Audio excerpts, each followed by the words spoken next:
Good evening, football fans, and welcome to Sports Crunch with DKROM in our second Dash to the Draft edition. We are less than 7 weeks away from the 2016 NFL Draft, and with the big wave of free agency having already gone, NFL teams have a much more clear picture on what their intentions are or are going to be come draft day. And in this series, we started off with a basic overview with John Ledyard of the draft of the draftwire.com on USA Today, where he gave us a general overview of what to look for during the final phase of the pre-draft process. And now, for these next 7 weeks, we are going to break down the prospects from every different position group in the draft. And what perfect way to start than the defensive line edge rusher class. And this class, especially on the defensive line, many people say could be one of the best class defensive line draft classes in NFL history. The potential is clearly there, and we have a very special guest to help us break down this super promising draft class of defensive linemen and edge rushers. And it's Justis Mosqueda. Justis writes for Bleacher Report, and he also writes for Playmaker Mentality. And John Ledyard when he was on the show referred to him as like the defensive line edge rushing doctor. So we couldn't have asked for a better guest, and it's a pleasure to welcome all the way from the Portland area, close to Portland, Oregon, Justis Mosqueda. Thanks for coming on the show. Truly appreciated, man. Yeah, no problem. Anytime. Yeah, Justis is having some technical difficulties with his video feed, but at least we can hear him, and hearing is all we need when we talk football. For at least on this program. Although I do plan on bringing in some game film at times and asking opinions at times, but I don't have any of that right now. So audio is all we need at the moment. And Justis, before we get started, what John Ledyard told me is that you have your own unique formula in which you take the measurables of a defensive line edge rushing prospect and determine their force. It's called your force formula? Explain that formula and how it works. Yeah, so basically in 2011, I started doing this because I had my eyes opened by a guy named Jay Waldron. He's an engineer down in Atlanta. And he ran some numbers on 3-4 outside linebackers. And he kind of laid the groundwork and was like, hey, look, 3-4 outside linebackers, there's a correlation between combine numbers and next level success. So I kind of took it the next step and just included all pass rushers together. So I included, 4-3 defensive ends too, not just 3-4 outside linebackers. And just kind of over the years, I've been able to develop and tinker with this system. And basically, it's like a pass-fail filter. And it's very, very, very good and very, very, very efficient. If nothing else, it's not necessarily like if a guy passes, then he's 100%, going to make it. I mean, there's plenty of factors that go into an NFL player's career. But what it does do is the guys that it filters out, basically none of them you can consider a hit. Like the only 3 guys in the first 3 rounds who I would say really hit were Aldon Smith, Justin Tuck, and Chandler Jones. And Justin Tuck was coming off of an ACL injury his last year at Notre Dame from actually his junior season, and even missed his Senior Bowl because of the ACL injury from his junior season. Aldon Smith played on a broken leg his final year at Missouri, and Chandler Jones might just be an alien. But other than that, it's pretty good at pretty much pinning down and just drawing a line and being like, these guys are going to make it, these guys aren't. Unfortunately, this year's draft class for pass rushers isn't that great. But as far as defensive line in total, this defensive line class is incredibly deep. Like the top 25 just overall prospects in this draft, I wouldn't be surprised if the top 10 of them might be interior defensive linemen, either 5 techniques or defensive tackles. Yes, that's the word going around in these circles. This is not a super talented class of edge pass rushers, but defensive line. as if you watch the Super Bowl with Derek Wolfe and Malik Jackson eating and allowing and helping out Von Miller and DeMarcus Ware, giving them more real estate to do their thing.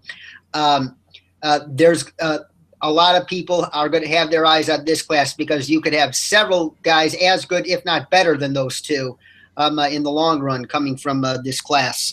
And another question just popped up. What's the formula exactly? Is it like 40 tie plus bench press plus whatever equals force? What's the formula? Yeah, so basically what it is everything's adjusted for density, and that's one thing that I don't think people really get. Like mentally, if a running back, runs a 40 time, and then if pass rusher runs a 40 time, we kind of mentally correct for, okay, this is what a good 40 time is for a receiver. This is what a good 40 time for a pass rusher is. But the difference between a guy who's like 140 pounds, right? So a guy like Leonard Floyd, from the University of Georgia, who's 6'6", 240 pounds, compared to a guy who like Shaq Lawson, who's in the 260s and is like 6'2". We don't mentally convert for size the same way. We just kind of think of pass rushers as like they're just like one type of body, and this is what's good for a pass rusher. When pass rushers come in all different shapes and sizes, I mean, you're talking about guys like Khalil Mack who look like outside linebackers. And then we're talking about potential guys like J.J. Watt, who almost, they're basically defensive tackles. But we don't mentally convert for what is a good time and what is it. It's very heavy on the 3-cone. It's very heavy on the jumps. The 40 time is the least weighted drill. I think that is by far the less valuable and the most overrated drill at the combine. 10-yard split matters and the short shuttle matters, but they're in between the value of a 40 time and the 3-cone and the jumps. Thank you for that explanation, Justis. And John Ledyard was telling me exactly about how you really value the 3-cone type in edge rushers. And I agree, the lateral agility is even more important than your straight line speed. Right. In the NFL, or at least equally as important. But if you want to play defense, then I'd say lateral speed is even more crucial. And also, and for all of us lay people out here in the scouting world, including myself, how do you determine whether an edge rusher or a defensive lineman is a better fit for a 4-3 scheme or a 3-4 scheme? I get that question a lot, and for the most part, guys kind of overlap. But there are some guys who don't. So, like a guy like Joey Bosa, for example, right?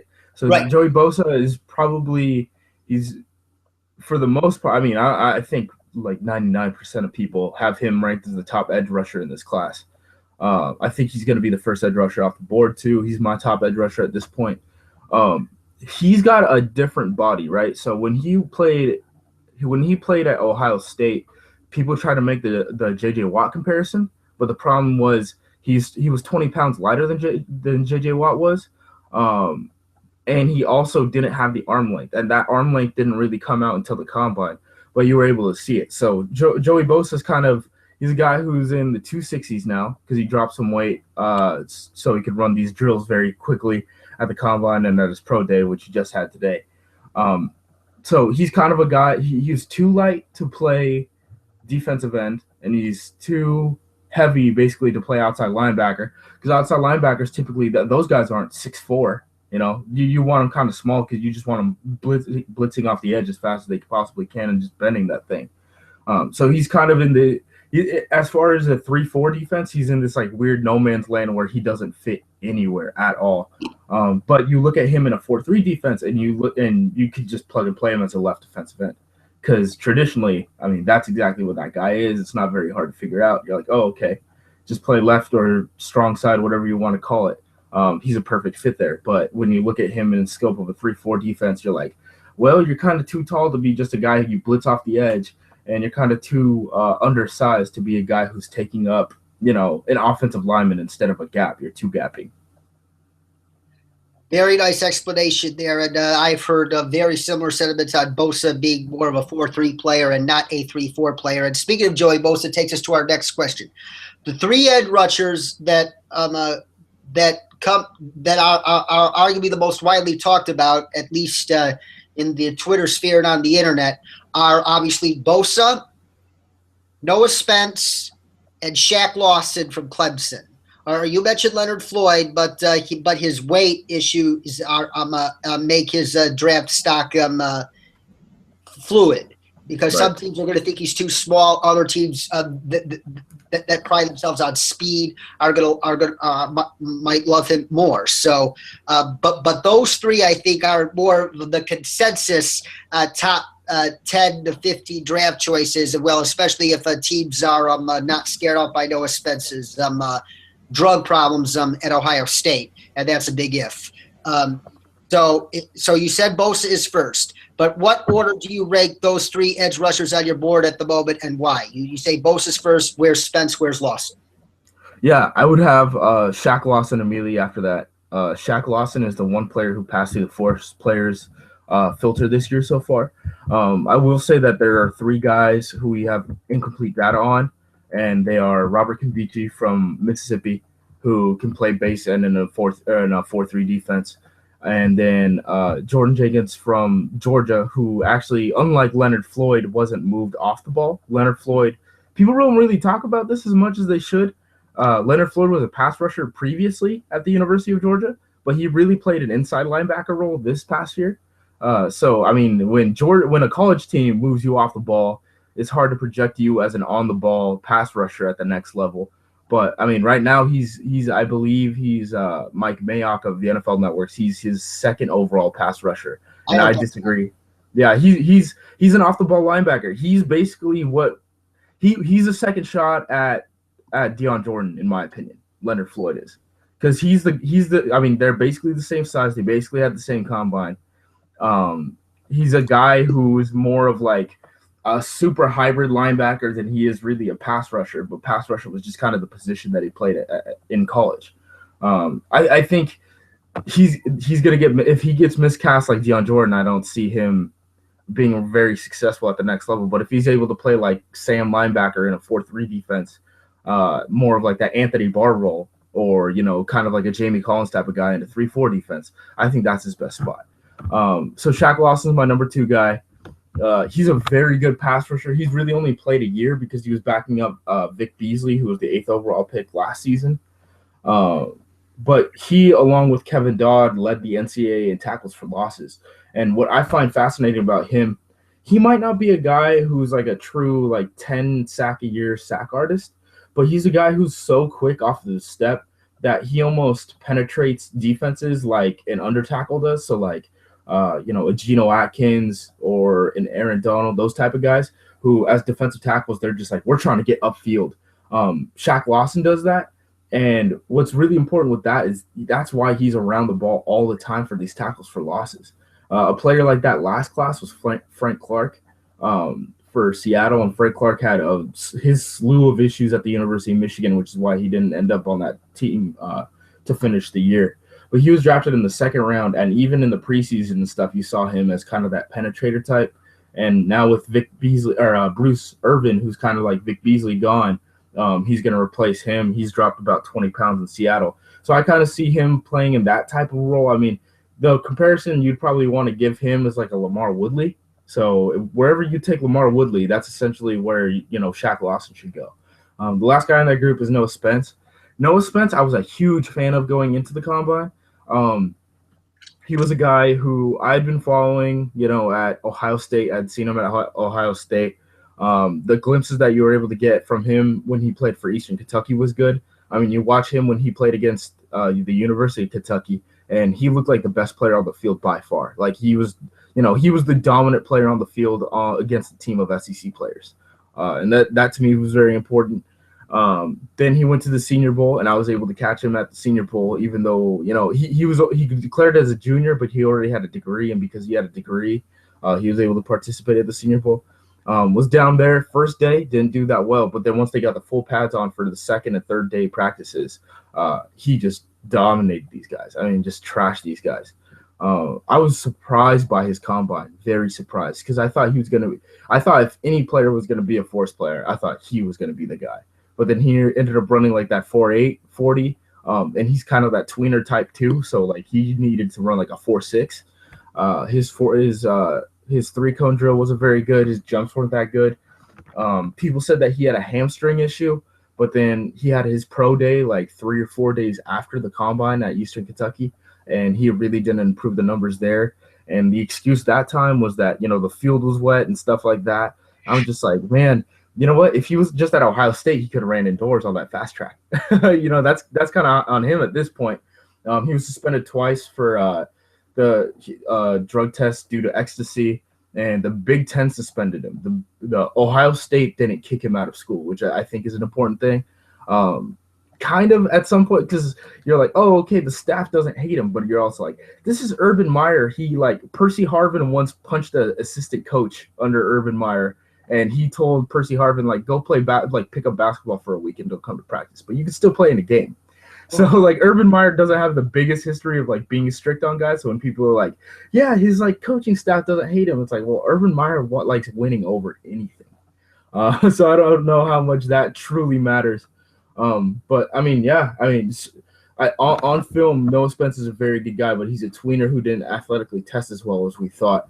And he's a liability in the run game. Like, his peak is Elvis Dumervil, and Elvis Dumervil is a great peak. But he's a guy that you can't really have on rundowns. Like, if you have him on the field for rundowns, there's going to be an issue, and he's basically going to get targeted. Yeah, I completely agree. And Elvis, I could speak to Elvis a lot as a Broncos fan.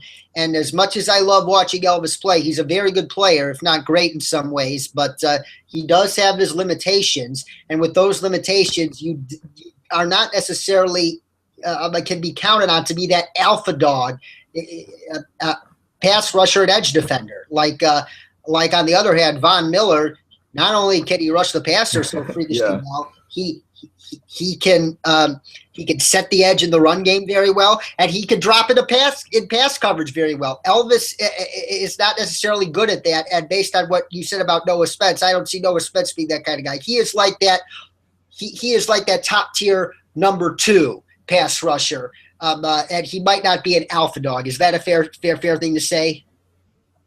Yeah, that's pretty much where I would say. So, I mean, just the whole perception of the combine was such a big difference, right? Because you're like, well, if nothing else, this guy's going to be an elite pass rusher, and then you look at his combine numbers and you're like, well, not, and then you're like, well, so now this guy is a guy who is a liability in the run game, is kind of a risk as a pass rusher at this point.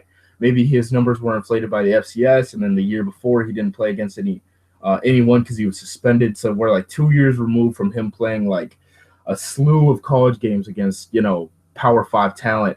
And then you throw in his off the field issues, and you're like, dang, there's a lot going on here. You really have to feel good about this guy.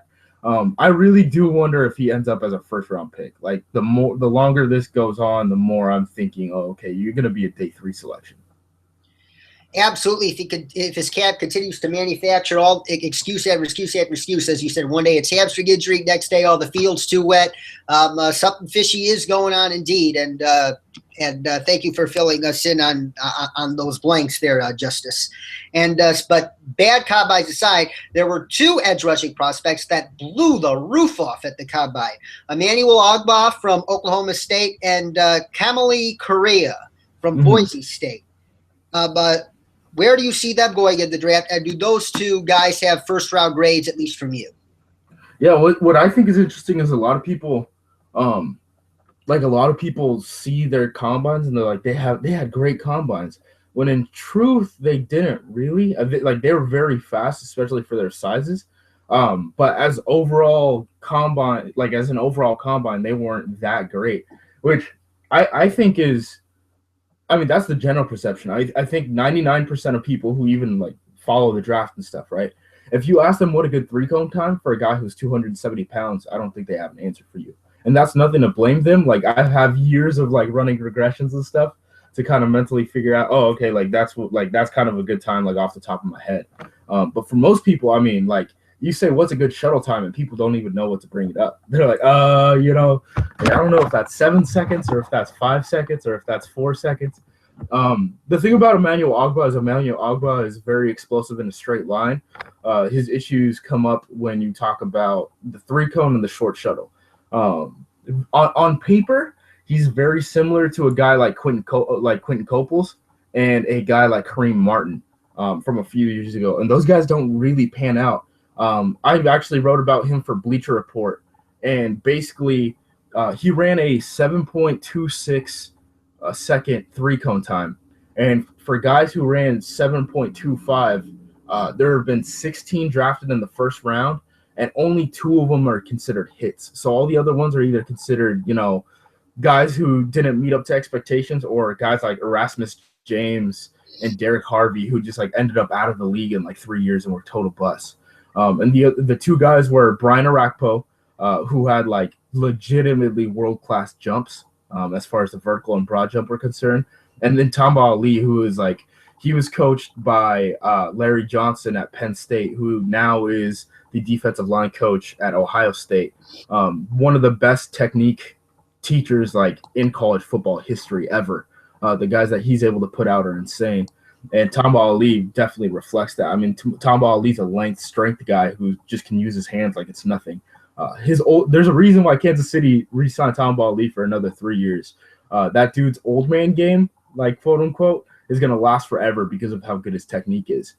So the thing about Emmanuel Ogbah is you watch his film and he's incredibly raw, even at his size. So the way I think he's going to, if he's going to be elite at the next level, he's going to need to work on his technique tremendously. Right now, he doesn't know how to use his hands at all. And half the time he's stepping with the wrong foot coming out of his stance.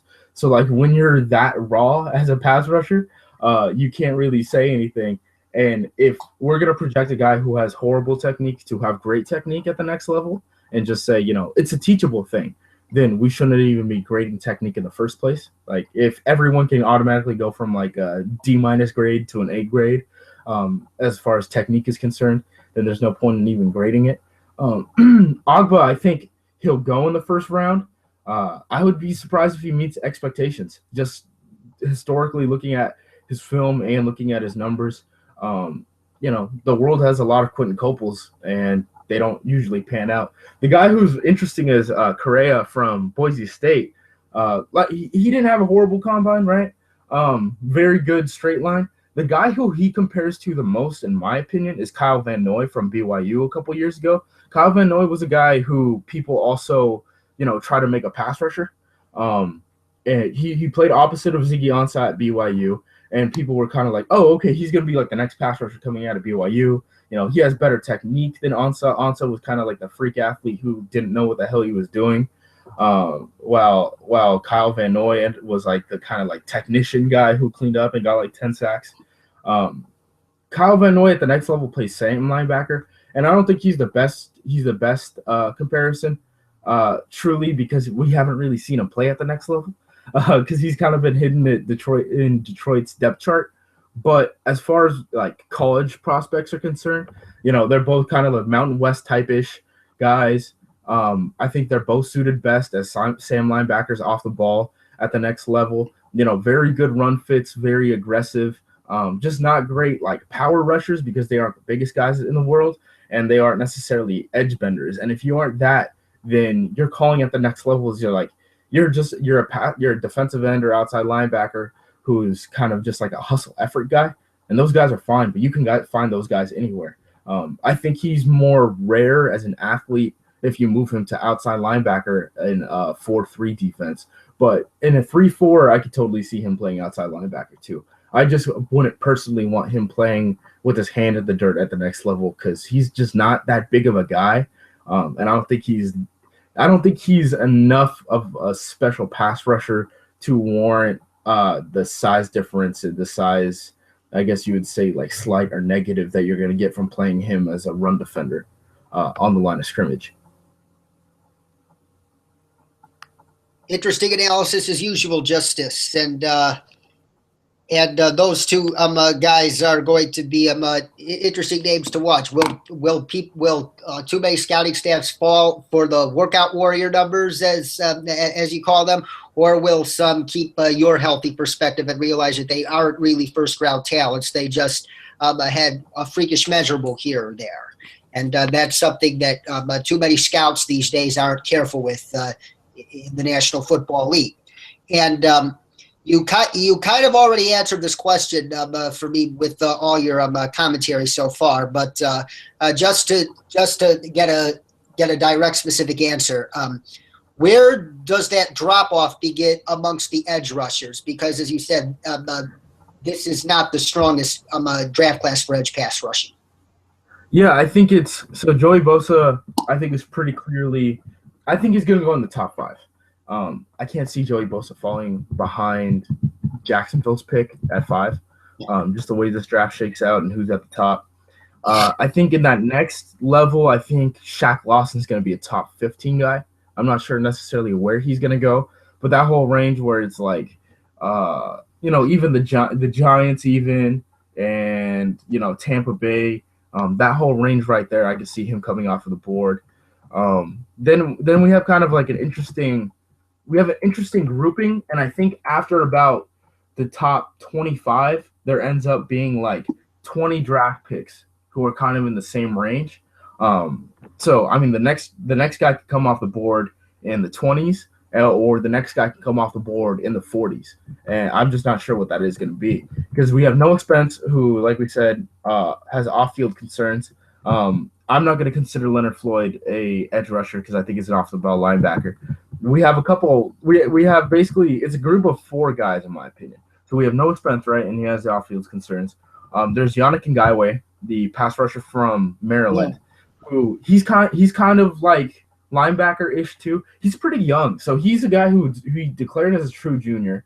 No one really had him on their radar up until this year, but he played in like the Army All-American All-Star game coming out of high school, but he was only like a 3-star recruit. But the thing is, he's kind of the undersized guy too, where he's like hovering around 250 and stuff. I could see him playing Sam linebacker at the next level too. As far as like Correa and him, they're very similar. I would just lean toward Ngakoue at this point because I think he has more upside. I think he's a better athlete as far as like lateral agility and hip flexibility and ankle flexion go.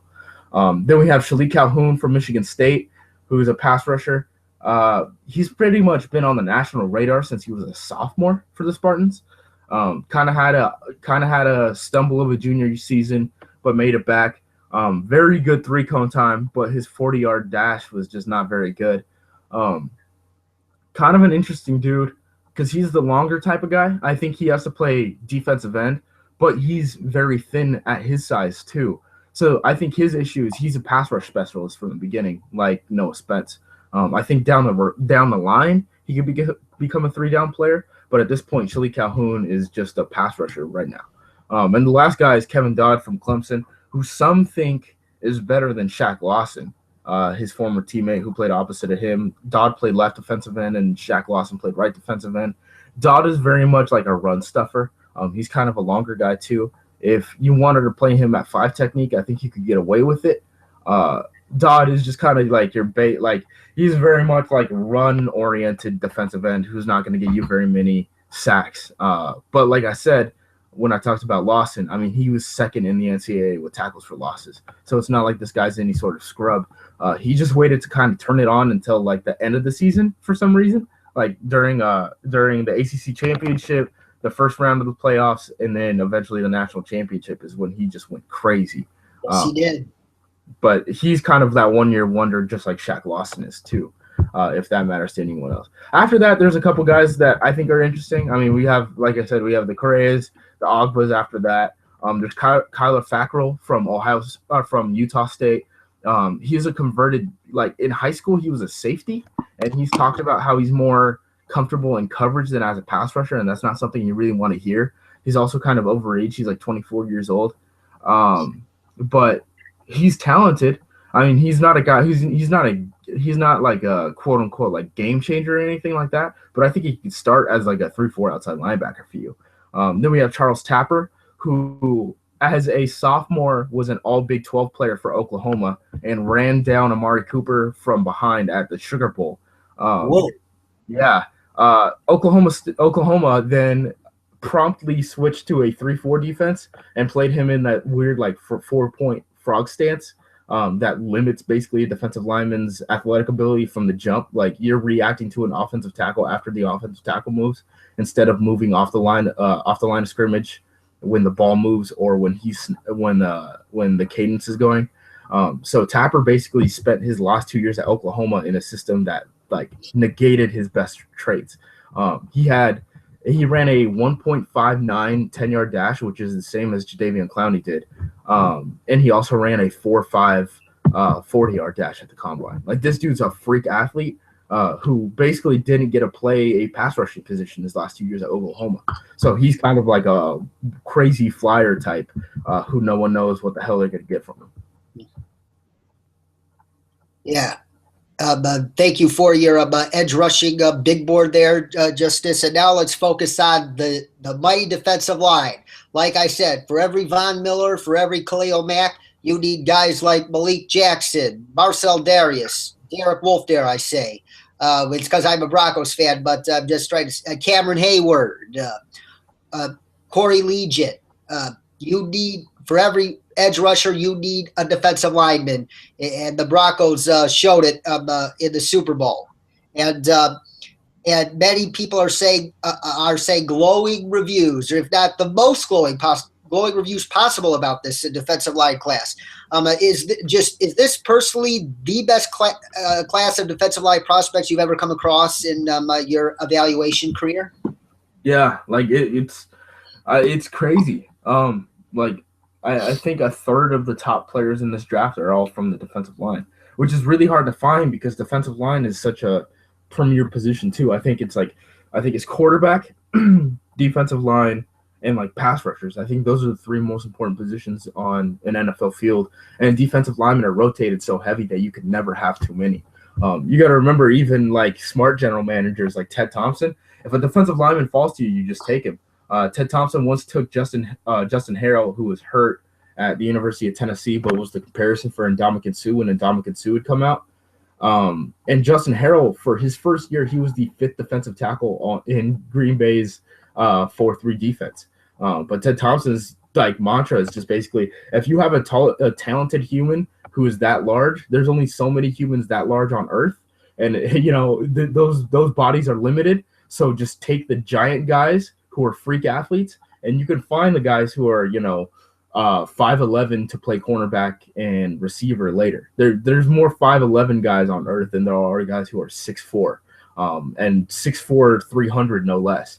So it's going to be amazing to see when these defensive linemen come off, because there's kind of been a narrative that some guys on like NFL Network, right, have said this during the combine, where they were like, this defensive line class is so good that like teams are going to pass up on guys early on, and they're going to be able to just like pick up guys at the end in the 3rd round. And my whole thing is like, why not just draft like 3 defensive linemen then? Like, if you could pick up a guy in the 3rd round, why not just take a talented guy 1st, 2nd, 3rd if they're the best guys on the board? Because it's not like this draft class is deep at really any other position other than defensive line.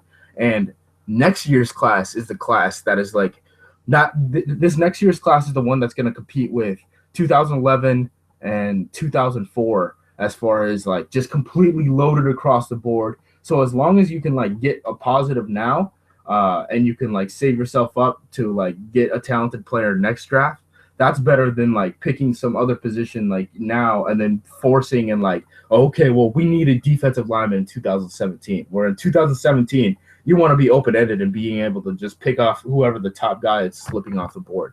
At the top of this draft, I mean, we have guys like Sheldon Rankins, who I think is like, he's a Quan Short clone, because he's a guy who he's good off of his first step, but it's like his second step that really matters.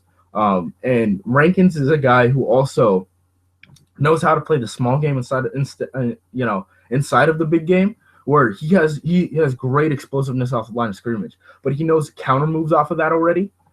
So like guys try to cheat, and he'll just like put a spin move on him, and he's already in the backfield again. Just incredibly talented.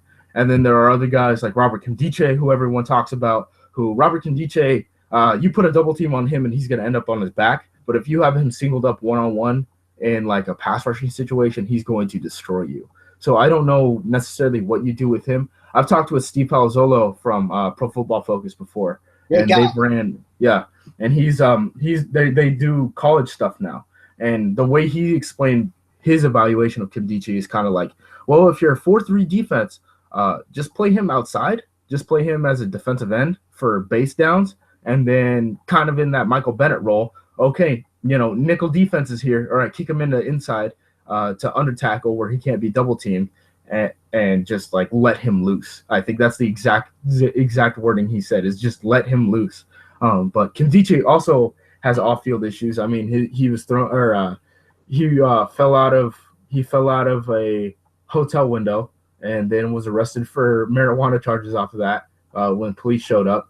And he also, I believe it was Clay Travis. Some guys at Clay Travis like sent him like a screen cap of him taking like a bong hit on like Snapchat or something like that a couple years ago. I can't remember what it was.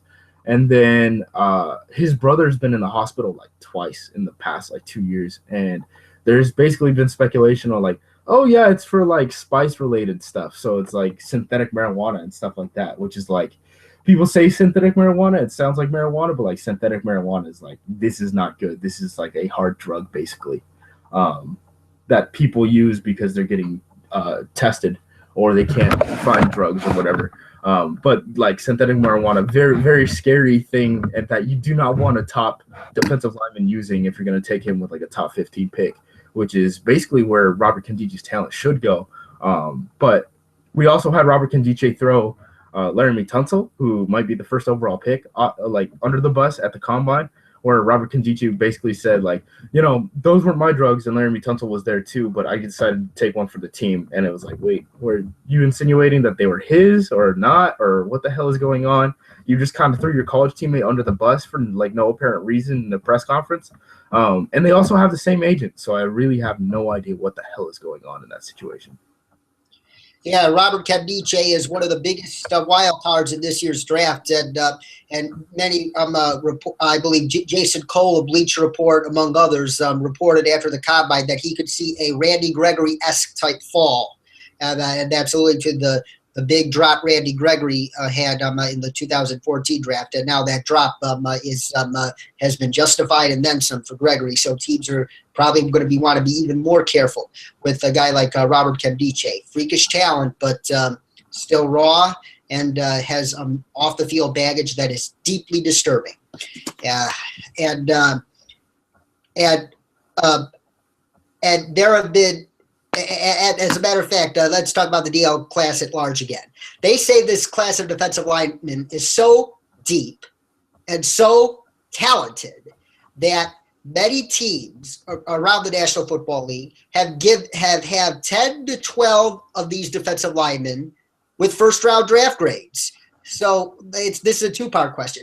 How many defensive linemen do you see being drafted in the first round alone? And are there any defensive lineman currently rising up draft boards that you know of that could sneak into the back half of the first round or the final leg of the first round? Yeah, so I think so we have Rankins, right? So we have Rankins, we have Robert Nkemdiche. I think Kenny Clark, who was a early declaration from UCLA, I think he's going to be a riser as far as nose tackles are concerned. He's very good, very powerful. He's kind of young and raw too, but just full potential. So that's 3. 4 is DeForest Buckner from Oregon, right? He's more of a 5 technique defensive end than he is like a true defensive tackle. But those guys are more similar to defensive tackles than like pass rushers. They're kind of in that weird no man's land where they just line up straight up on the offensive tackle. So I think Buckner's going to be there. He's a good surface area limitator, very long guy. People are going to compare him to Calais Campbell, but I don't know about that. That's kind of a steep comparison. I think a lot of Calais Campbell. Then we have guys like Andrew Billings from Baylor. Andrew Billings, he's very young too. I think he's only like 20, or he might be like, he's crazy young. Everyone's gonna use the line of like he was the state championship lifter at Texas and just like incredibly strong and stuff like that. He relies a lot on his upper body, kind of shorter arms. I think he's going to be a nose tackle type too. After that, we got Jerron Reed from Alabama. Jerron Reed is incredible. I think if we're talking about pure run defenders, a guy who's a nose tackle, Jerron Reed might be number one on the board. I think the problem with him is his arms are too short to play 5 technique, and he doesn't have enough explosiveness off the line of scrimmage to play 1 technique or 3 technique. So you have to play him as a true nose tackle in like a 3-4 defense. He's a junior college transfer, but just in his 2 years at Alabama, just incredibly talented. I wouldn't like. He's a guy. Those type of nose tackles who can't get after the passer, I don't usually value very high. But Jerron Reed is so good that I have to give him a first-round grade. Then there's Vernon Butler from Louisiana Tech, who's kind of like the small school guy who everyone loves. He's a bigger guy. He could play 3 technique though, because he's explosive off the ball. I mean, he's a guy who just destroyed Conference USA guys like it was nothing. Then we have so that was, what was that? That must have been 7 guys already, and there's at least 4 more who I consider first-round picks. There's Jonathan Bullard from Florida, who's kind of that hybrid, edge defender, defensive tackle. He's the guy who's going to get a lot of the Michael Bennett comparisons, as this draft season goes along. Incredible first step. Basically, Jonathan Bullard, he's going to either be in your backfield or he's going to be standing up and you're going to pancake him off of his first step. Like, he's either going to punch you and you're going to take one on the chin or he's going to take one on the nose. Like, that's the only way this one really works. Then we have Chris Jones from Mississippi State, who is a super recruit, freshman All-American, kind of had a sophomore slump, and then brought it back his junior year and did very well. He's going to be a 5 technique at the next level. He's the guy who, if you guys saw clips from the combine, his junk fell out when he was running the 40 time. That's Chris Jones. Then we have Ashawn Robinson from Alabama, just very, very tall, very strong guy. Kind of up and down, and people, he's very much like a project more than anything else. But when a guy leaps over an entire offensive line to block a kick against LSU, and he kind of dominates that entire game, he's going to show up on NFL radars. If he played like he did against LSU in every single game that he had at Alabama, he probably would have been a top 10 pick. Right now, I don't know where the hell he's going to go. Probably back in the first round would be my guess. But even guys like Chad Ryder for NFL.com had him like in the mid-second round now after his combine performance, because his combine performance wasn't great. The last guy I have with a first-round grade, and that might be a little bit controversial, is Javon Hargrave from South Carolina State. He's a small school guy. He was a 1AA guy. He dominated. So this is the thing. He dominated on film at the FCS level. He showed up to the East-West Shrine game, dominated the East-West Shrine game for an entire week. Was a late call-up to the Senior Bowl because I believe it was Jihad Ward from Illinois got hurt. So he was only there for the last practice of the Senior Bowl, but he dominated in the game. Went to the combine, dominated the combine. So this is a small school guy who's checking off every single thing that has been in his way. And at some point, you just have to say, this guy is so athletic. This guy is so productive. This guy is basically, undefeated on this murderer's row that we throw at him during the draft cycle, that you have to consider this guy a first-round pick. And it wouldn't necessarily surprise me after those first 2 guys, right? After Sheldon Rankins and Robert Kimdiche, it wouldn't surprise me if Javon Hargrave was the next best guy in this draft class in like 3 years, because he's so dominant. And if you see how some of the difference between the top 3 technique defensive tackles and like the top 5 guys and the rest of the league is so stark, that I think teams are going to start investing a lot in these pass rushers. Because if you have a guy like Geno Atkins, a guy like Gerald McCoy, and Dominican Sue, Jake, you're making me feel guilty for not bringing up these names earlier, and obviously Aaron Donald, who I think is going to break the bank in 2 years, 2-3. Yeah. So I think like people might call me insane, but I think Hargraves has that type of potential. Ooh. I think Hargraves has that type of potential where he can get up there. So we'll see. But I mean, he's undefeated in this murderer's row. Like I said, I mean, there's nothing that's been in his way that's been able to stop him so far. So it's hard for me to say that there's going to be anything that is going to. That list is definitely amazing, man. And I definitely am looking forward to watching more film on those names that you just gave. You just supplied me there, Justice. Justice, God, I feel bad for pronouncing people's names wrong. Oh, it's all good. I mean, I get Justin half the time, so we're fine. We're fine. All right. I'll just call you J Mosk. J Musk. J Mosk. All right. Well, J Mosk, and coming from DKROM, and so thank you for those in-depth answers. And as you alluded to, Mike Mayock himself, and Mike Mayock, no offense to you, I would say Mike Mayock is, out of all the talking, the draft analysts on national television, he is my absolute favorite. That's why I always watch NFL Network's coverage of the draft over ESPN's, because I just don't trust Mel Kiper for some reason. Mel, to me, just isn't really a football expert, if you know where I'm coming from, where Mayock is a football expert. Yeah. And I'm a big fan of Mayock too. That's why the reason I was able to rattle off stuff like Leonard Floyd is, his second pass rusher and things like that, is because I read him. Like I make it a point to read, if Mayock says something, if nothing else, I'm gonna at least read it and entertain the idea of like, oh, okay, I need to go back and watch some tape. Yeah, Kuiper, on the other hand, you don't get that kind of vibe from at all, in my opinion. And you alluded to a comment that he made before the combine by saying this defensive line class is so deep and so talented that you could get amazing defensive line quality on day 3 even. He said, like the latter end of day 2 all the way to day 3. And let's do